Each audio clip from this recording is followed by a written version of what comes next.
The novel Under the Mantle of Truth is a vast literary fresco, combining a family saga, a love story and reflections on identity with an intensity rarely seen in contemporary Romanian language literature.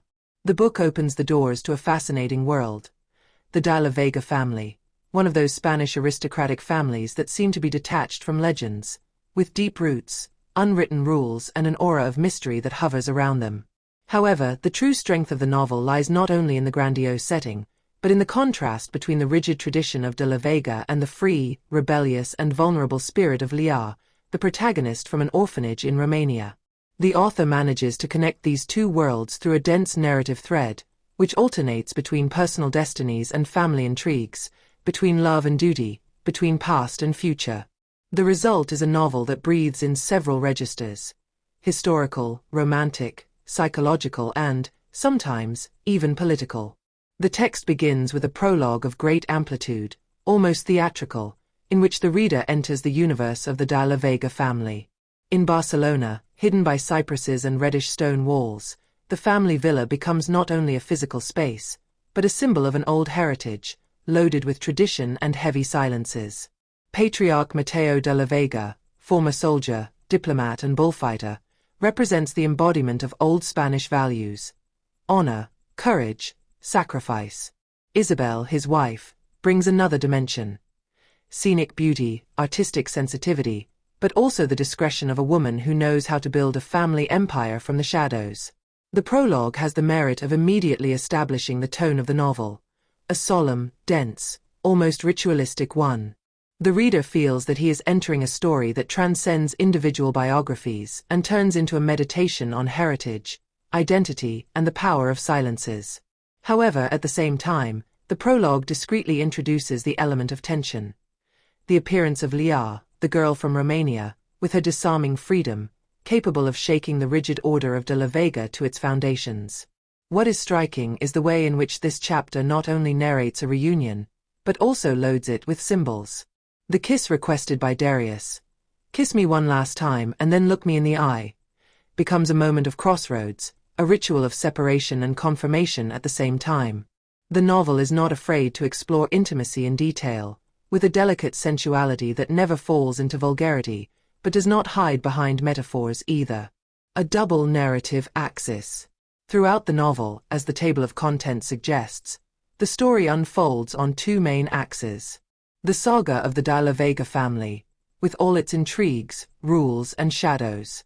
It is the thread that brings gravity, tradition, and power.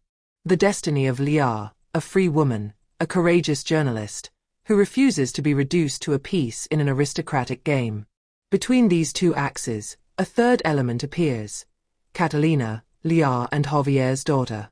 She promises to be the center of gravity of the future, a young woman who combines maternal intelligence with de la Vega's noble blood.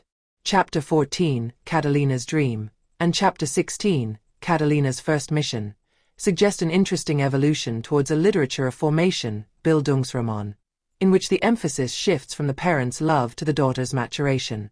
This layered structure is reminiscent of the great European sagas, from Thomas Mann's Buddenbrooks to the novels of Marquez or Isabel Allende, but it retains a particular specificity: the balance between two worlds, Spain and Romania, and the way in which love becomes the bond between tradition and freedom.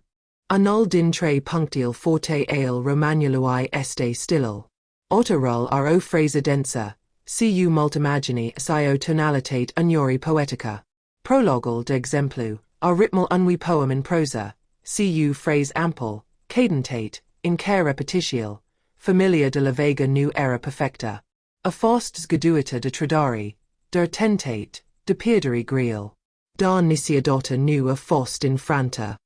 Creasa un effecta incantidi in shim, capitolil dedicate liisi Louis Darius o unstill my direct, cinematographic, cu dialoguri skirt si discriere visual precise.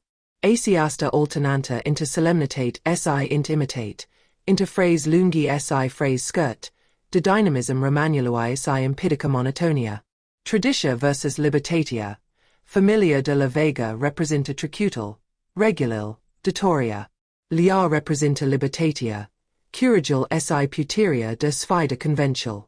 Romanal se joca cu acist contrast si arita cum, Unyori, vitoral esi construyes toc my din tensiunia din tre seal dua.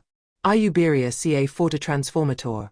Povestia din tre liasi Javier, darsi epicidal intens cu Darius, arita ca Iuberia nu este dor sentiment, cio forta capabila esse shim destin, esse destruga sau esse reconstruiasca.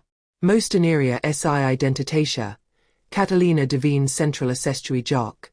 Sine va free.A? O continuator traditai de la Vega sau o voci nua, independenta, care va rescri regulil? Famia ca symbol de resistenta. Isabel, lrsi Catalina sunt seal tre generatiae de femiae care, ficer and felil sau, contesta si redefinesque rural impus de family sau societate. Tari. Atmosfera Bogota, de Coyuri 7, de la Barcelona la Roma si Misel Ores Romanesti. Personage complex, my alesh liar, care rius est sa fi simultan fragila si puternica. Amestical de regis tre, saga de family, povest de dragost, Roman de former. Curigil descrieriae intimitatiae. Romanal nu se team sa explores iuberia physica intiaran mod authentic si profund and final, sub mantia adavariluae este my multiple decat opovest despreo family sao o ubier. Este o meditatia supra adavariluae insusi. Acel adavar care nu se scry dor in historia unii dynastiae, cisi in proviral, seritural si decisial in time ale personagella. Este un Roman care merita sidit cu rabder si lazitisia season sufflet, pentru ca adavarata lui forta se desvalui treptat, dincolo de cuvint.